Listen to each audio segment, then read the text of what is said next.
ಮುಖ್ಯಮಂತ್ರಿಗಳು ಎಲ್ಲೋಗಿದ್ದಾರೆ? ಇವತ್ತು ಬೆಂಗಳೂರಲ್ಲಿ 15 ಲಕ್ಷಕ್ಕಿಂತ ಜಾಸ್ತಿ ಗಿಡ ಮರಗಳನ್ನ ನೆಡ್ತಾ ಇದ್ದಾರೆ.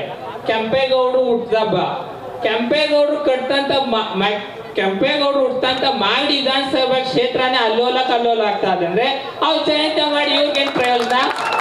ಏನು ನೈತಿಕತೆ ಇದೆ ಅಂತ ಮಾಡ್ತಾರೆ ಇವರು?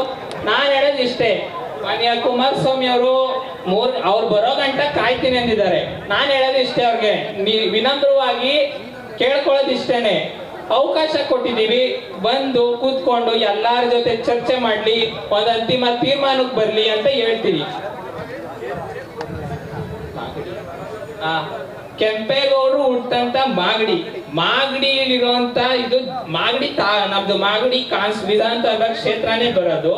ಸೊ ಮಾಗಡಿ ವಿಧಾನಸಭಾ ಕ್ಷೇತ್ರದಲ್ಲಿರೋನೇ ಕರೆಕ್ಟ್ ಆಗಿ ಮಾಡಕ್ಕಾಗಿಲ್ಲ ಅಂದ್ರೆ ಇನ್ ಗಿಡ ನೆಟ್ ಏನ್ ಪ್ರಯೋಜನ? ನಾನು ಎಲ್ಲಾ ಸಚಿವರುಗಳಿಗೂ ಕೇಳೋದಿಷ್ಟೇ, ಅವರು ಎಲ್ಲ ತಿಳಿದು ಆಯ್ಕೆಯಾಗಿ ಹೋಗಿರುವಂತ ಸಚಿವರು, ಅವರು ಬಂದು ಒಂದ್ಸರಿ ನೋಡಿ ವಾರ್ತೆಗಳ ಜೊತೆ ಮಾತಾಡ್ಬೇಕಾದ್ರೆ ನೋಡ್ಕೊಂಡು ಮಾತಾಡ್ಲಿ. ಸುಮ್ನೆ ಯಾರೋ 2-3 ಜನ ಕೊಡುವಂತ ಊಹಾಪೋಹ ವಿಷಯಗಳನ್ನ ಅಲ್ಲಿ ಮೀಡಿಯಾ ಮುಂದೆ ಚರ್ಚೆ ಮಾಡೋದು ಬೇಡ. ಅವ್ರು ಬಂದು ಕೂತ್ಕೊಂಡು ರೈತರ ಜೊತೆ ಚರ್ಚೆ ಮಾಡಿ ಕೊನೆಗೊಂದು ಅಂತಿಮ ನಿರ್ದೇಶನಕ್ಕೆ ಬರ್ಲಿ. ಮುಖ್ಯಮಂತ್ರಿಗಳು ಎಲ್ಲೋಗಿದ್ದಾರೆ? ಇವತ್ತು ಬೆಂಗಳೂರಲ್ಲಿ 15 ಲಕ್ಷಕ್ಕಿಂತ ಜಾಸ್ತಿ ಗಿಡ ಮರಗಳನ್ನ ನೆಡ್ತಾ ಇದ್ದಾರೆ.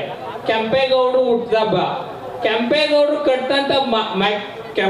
ಹುಟ್ಟಂತ ಮಾಗಡಿ ವಿಧಾನಸಭಾ ಕ್ಷೇತ್ರನೇ ಅಲ್ಲೋಲ ಕಲ್ಲೋಲ ಆಗ್ತಾ ಇದೆ ಅಂದ್ರೆ ಅವ್ರು ಜಯಂತಿ ಮಾಡಿ ಇವ್ರಿಗೇನ್ ಪ್ರಯೋಜನ? ಏನು ನೈತಿಕತೆ ಇದೆ ಅಂತ ಮಾಡ್ತಾರೆ ಇವರು?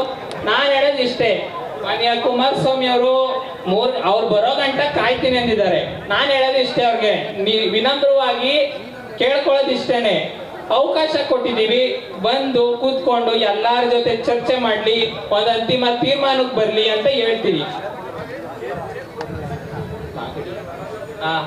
ಕೆಂಪೇಗೌಡರು ಹುಟ್ಟಂತ ಮಾಗಡಿಲಿರುವಂತ ಇದು ನಮ್ದು ಮಾಗಡಿ ವಿಧಾನಸಭಾ ಕ್ಷೇತ್ರನೇ ಬರೋದು. ಸೊ ಮಾಗಡಿ ವಿಧಾನಸಭಾ ಕ್ಷೇತ್ರದಲ್ಲಿರೋನೇ ಕರೆಕ್ಟ್ ಆಗಿ ಮಾಡಕ್ಕಾಗಿಲ್ಲ ಅಂದ್ರೆ ಇನ್ ಗಿಡ ನೆಟ್ ಏನ್ ಪ್ರಯೋಜನ? ನಾನು ಎಲ್ಲಾ ಸಚಿವರುಗಳಿಗೂ ಕೇಳೋದಿಷ್ಟೇ, ಅವರು ಎಲ್ಲ ತಿಳಿದು ಆಯ್ಕೆಯಾಗಿ ಹೋಗಿರುವಂತ ಸಚಿವರು, ಅವರು ಬಂದು ಒಂದ್ಸರಿ ನೋಡಿ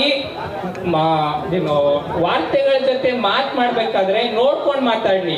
ಸುಮ್ನೆ ಯಾರೋ 2-3 ಜನ ಕೊಡುವಂತ ಊಹಾಪೋಹ ವಿಷಯಗಳನ್ನ ಅಲ್ಲಿ ಮೀಡಿಯಾ ಮುಂದೆ ಚರ್ಚೆ ಮಾಡೋದು ಬೇಡ.